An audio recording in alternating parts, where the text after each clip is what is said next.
फिर महाराजा रणजीत सिंह। अंग्रेज मराठों के साथ युद्ध लड़ रहे हैं। थर्ड एंग्लो मराठा वॉर चल रहा है। अंग्रेज मराठा युद्ध शुरू हुआ था 1803 से 1806। थर्ड नहीं, सॉरी, सेकंड। थर्ड तो आगे, थर्ड तो संधियों वाले टाइम था। सेकंड 1803 से 1806 के time. Lord Wellesley governor general है अंग्रेजों का। लॉर्ड वेलेस्ली भारतीय राजाओं के साथ में दोस्तियां करना चाहता है। लॉर्ड वेलेस्ली ने 1803 में अपने 2 रियासतों के साथ में संधियां कर ली थी। अलवर का मैंने आपको बताया था 14 नवंबर को वो संधि करता है। 1803 में पहले भरतपुर के साथ संधि की गई थी 29 सितंबर।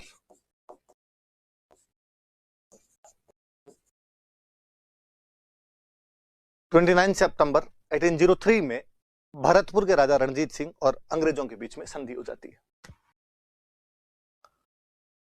दोस्त बन गए। एक दूसरे के जो दोस्त होंगे वो अपने दोस्त हैं, एक दूसरे के जो दुश्मन है वो अपने दुश्मन रहेंगे। तो 1803 में 2 रियासतों ने संधि कर ली थी। पहले भरतपुर करता है, बाद में अपना अलवर कर लेता है। 1817 में पहले करौली करती है, फिर कोटा कर लेता है। मराठों के साथ युद्ध चल रहा है। मराठों का एक सरदार अंग्रेजों से हार नहीं रहा है, जसवंतराव होलकर। इंदौर का राजा हुआ करता था होलकर। ये नहीं हार रहा उनसे, बाकी सब हार गए। सिंधिया को हरा दिया उन्होंने, भोंसले को हरा लिया उन्होंने, होलकर नहीं हार रहा। कहते हैं होलकर का पीछा करते हुए अंग्रेज जब निकल उसके पीछे लगे हुए थे, होलकर भाग के अपने राजस्थान आ गया। डीग, पहले डीग के अंदर शरण लेता है, डीग से बाद में भरतपुर में आ जाता है। भरतपुर के राजा थे रणजीत सिंह। सुनना बात को, कितनी गंभीर बात है। देखो, राजा ने अंग्रेजों के साथ संधि कर रखी है। अंग्रेजों वाली संधि ये कहती है कि अंग्रेज और भरतपुर दोनों दोस्त हैं, तीसरा कोई भी दुश्मन आए तो दोनों उससे मिलकर लड़ेंगे। अंग्रेजों का दुश्मन होलकर है, सेकंड एंग्लो मराठा वॉर चल रहा है। होलकर उनको जगह जगह छका रहा है। होलकर डीग के पास में अंग्रेजों के एक अफसर को मार देता, फ्रेजर नाम के अफसर को, तो युद्ध में डीग के पास वो मार देता है। पहले डीग आए, फिर उनको लगा डीग में पार नहीं पड़ेगी, तो भरतपुर के किले के अंदर ही आ गया। रणजीत सिंह ने होलकर को शरण दी थी। हिसाब यह कहता है रणजीत सिंह अंग्रेजों का समर्थन करे। एक बार फिर वही बात, शरणागत की रक्षा राजस्थान के कण कण में थी। रणजीत सिंह ने होलकर को कहा, ठीक है तू बैठ अपने पास, इधर आ जा। अंग्रेजों का सेनापति हुआ करता था लॉर्ड लेक।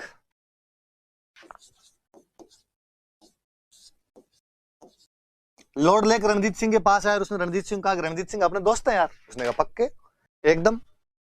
तो कहा वो एक आदमी हमारा तुम्हारे पास आ गया। कहा होलकर बैठा हुआ ना मेरे पास, तो वो हमें दे दे। उसने नहीं, वो तो नहीं दे सकता। क्यों? अपने संधि में कहा था ना कि दुश्मन का, वो जो दुश्मन होगा, किसी का भी दुश्मन होगा, दोनों का दुश्मन होगा, कहा था। तो ये हमारा दुश्मन है तो तेरा दुश्मन नहीं? कहा मेरा भी दुश्मन है। फिर क्यों नहीं दे रहा? बोले दुश्मन है पर मेरे पास शरण लिए। शरणागत की रक्षा करना भी तो धर्म होता है। तो हम तो दुश्मन हो तो भी उसको शरण देकर रक्षा कर लेते हैं उसकी। लॉर्ड लेक ने कहा ऐसे नहीं करते यार, देख ये कोई बात नहीं हुई, देख चिटिंग कर रहा है तू भाई। अब उसने कहा इसका मतलब तूने मेरे पूर्वज सूरजमल के बारे में नहीं सुना?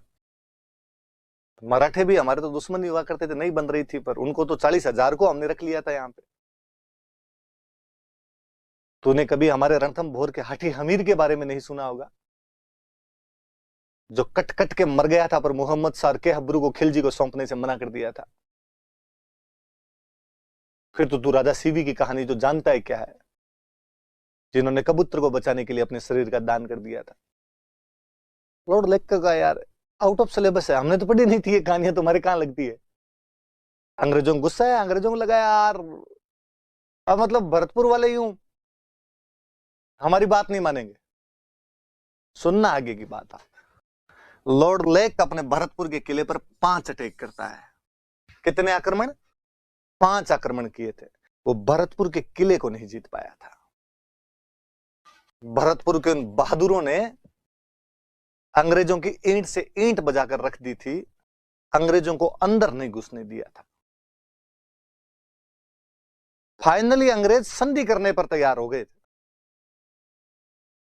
अमीर खान पिंडारी जो भरतपुर वालों की तरफ था, होलकर के साथ में था, अंग्रेजों ने उसको तोड़ के कहा कि हम तेरे को 32 लाख रुपए देंगे, तू रणजीत सिंह को पटा के होलकर दिलवा दे। अमीर खान पिंडारी की कोई दीन धर्म नाम की चीज थी नहीं। पिंडारी मराठों से भी इस मामले में गए बीते लुटेरे थे एकदम। अमीर खान पिंडारी ने कहा कि यार 32 लाख रुपए दे रहे, इस होलकर को उधर पकड़ा। रणजीत सिंह का दिमाग खराब है तेरा, रुपए के बदले आदमी दिया जाए? नहीं। फाइनली होलकर भी तंग हो रखा था। होलकर ने कहा कि कर ले तू संधि कर ले, मेरे चक्कर में तेरा नुकसान क्यों हो, अब मैं भी अंग्रेजों से संधि कर लूंगा।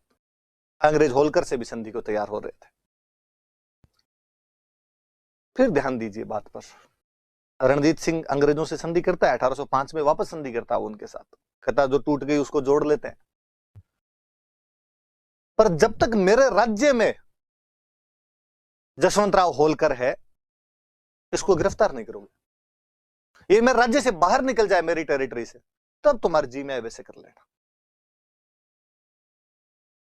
अंग्रेजों का ठीक, तेरे राज्य में गिरफ्तार नहीं करेंगे, कारण वरना ये मेरे बट्टा लगता है कि अब हमने शरण दी थी और हमने भगा दिया।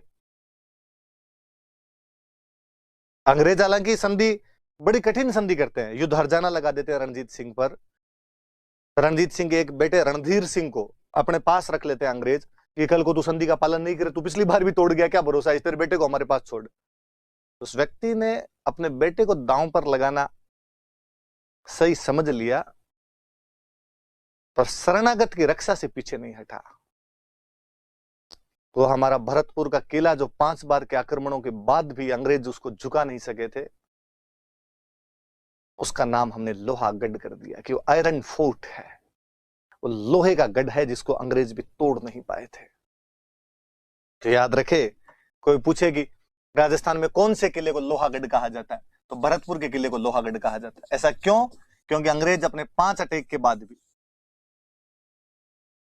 इस किले को तोड़ नहीं पाए थे। मैं वापस एक बात करता हूं, मैंने जोधपुर में एक राजा पढ़ाए थे मान सिंह, और मैंने कहा था मान सिंह की भी अंग्रेजों से बनती नहीं थी। हालांकि मान सिंह अंग्रेजों के टाइम में अंग्रेजों से संधि मान सिंह ही करता है, पर मैंने बताया था कि वो विरोधी रुख ही अपनाता है। वो 1832 के अंदर लॉर्ड विलियम बेंटिक के दरबार में भी नहीं गया था, नाथों को भी उसने छूट दे रखी थी, और उसकी कार्रवाई के लिए बाकायदा अंग्रेजों को सदरलैंड को आगे कार्रवाई करनी पड़ गई थी। उस मान सिंह ने भी कहते हैं इस समय रणजीत सिंह को लेटर लिखा था, और रणजीत सिंह के पास समाचार भिजवाया था कि रणजीत सिंह जी, भले ही अंग्रेजों के साथ संधि है, पर अंग्रेजों की हेल्प मत करना, अपने एक बार तो मराठों की हेल्प कर देना। अपने देश के तो है, टेढ़ा है पर मेरा है। अब इस बात को और आगे याद कीजिए, उन मान सिंह के एक दरबारी विद्वान है कवि राजा बांकीदास जी, और कवि राजा बांकीदास जी एक गीत लिख रहे हैं, आयो अंग्रेज मुल्क रे ऊपर। अंग्रेजों के खिलाफ गीत है। आपका राजा खिलाफ है तो कवि अपने आप खिलाफ है, राजा नहीं होता तो भी कवि खिलाफ हो जाता। कवियों की विशेषता थी कि सच को सच कहने की हिम्मत रखा करते थे उस समय। उस गीत में भरतपुर के राजा की खूब तारीफ की हुई है। जोधपुर का एक कवि बैठ के भरतपुर के राजा की इस बात के लिए तारीफ करता है कि वो अंग्रेजों के ईंट से ईंट बजाकर रख देता है। मराठों के सेनापति जसवंतराव होलकर को अपने यहां पर शरण देता है। दूसरे अंग्रेज मराठा युद्ध की बात आई। 5 हमलों के बाद भी अंग्रेज जब भरतपुर को जीत नहीं पाए तो भरतपुर का नाम लोहागढ़ पड़ा। बड़ी बेइज्जती हुई थी लॉर्ड लेक की ऋण की, पानी पानी हो गया था। लॉर्ड लेक का नाम पहले तेरा झील है, फिर तेरे को शर्म से पानी पानी कर देंगे हम। इस जीत की याद के अंदर रणजीत सिंह ने भरतपुर के किले के अंदर फतेह बुर्ज बनवाई थी।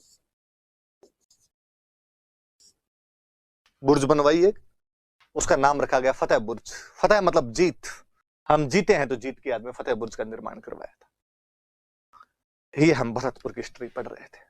याद रखना, इस बात को भी याद रखना, कितनी बार हमले किए थे। आरपीसी का क्वेश्चन पूछा हुआ है, 5 बार लॉर्ड लेक हमले करता है, इस बात को भी याद रखना। 1803 में पहले भरतपुर संधि करता है, फिर अलवर संधि करता है, इस बात को भी याद रखना। एक बात और बताऊं, देखो मैं आपको, सुनना मेरी बात, यूं बात है, याद रहे तो ठीक, नहीं याद रहे तो ठीक। कहते हैं कि जब दूसरा अंग्रेज मराठा युद्ध ये चल रहा था, होलकर जब अपने राजस्थान भाग के आया था, होलकर उधर इंदौर में था, मध्य प्रदेश के टच करता हुआ अपने राजस्थान में कोटा वगैरह ये वाला इलाका पड़ता है, तो सबसे पहले कोटा आया था उधर होलकर। जालिम सिंह झाला हुआ करता था कोटा के अंदर, तब राजा कोई हो पर चलती तो जालिम सिंह झाला की थी। अंग्रेजों ने जालिम सिंह झाला को कहा कि यार सहायता कर हमारी। मैंने बताया कि जालिम सिंह झाला इस मामले में बड़ा दूरदर्शी आदमी था, उसने हर बार उस शक्ति को पहचान लिया जो जीत के अंदर रहेगी। उसने अंग्रेजों का ठीक है, कर देंगे, सहायता कर देंगे। कर्नल मॉनसन होलकर का पीछा करते हुए इधर आया हुआ था, तो कोटा वालों ने अपने 401 सैनिकों की एक टुकड़ी भेज दी थी कि भाई जाओ और जाके हेल्प करके आओ। चंबल नदी के किनारे 8 जुलाई 1804 को मॉनसन के और होलकर के बीच में युद्ध होता है। अंग्रेज हारते हैं। इस युद्ध में कई जगह अंग्रेज हारे थे, इस बार होलकर मॉनसन को हरा देता है। कोटा वाले हालांकि मॉनसन की तरफ से लड़ रहे थे। 401 सैनिकों की टुकड़ी थी, अमर सिंह उसका सेनापति था। अंग्रेज हार गए थे। ये कहते हैं राजस्थान में अंग्रेजों की पहली हार थी। राजस्थान में अंग्रेजों की पहली हार, जिसके अंदर होलकर अंग्रेजों को चंबल नदी के किनारे कोटा के अंदर हरा देता है। पर अमर सिंह ने वो जो 400 सैनिकों की टुकड़ी थी कोटा वालों की, उन्होंने मॉनसन को कहा कि हम होलकर को रोकते हैं, तू आगे निकल जा, मुकुंदरा की घाटी के अंदर उधर आगे चल जा, आगे जाके तेरी जगह एकदम तू सही कर लेगा, तू थोड़ा लीड के अंदर रह जाएगा। तो मॉनसन वहां से आगे निकलता है, वो अमर सिंह और उनकी टुकड़ी रोकने की कोशिश करती है। अंग्रेज वो रुकते हैं थोड़े, पर होलकर जीतता है, अमर सिंह वगैरह सब मर जाते हैं। अंग्रेजों का भी कप्तान लुकन नाम करके अफसर हुआ करता था, लुकन मारा गया था उसके अंदर, अमर सिंह मारा गया था इसके अंदर। 2 बात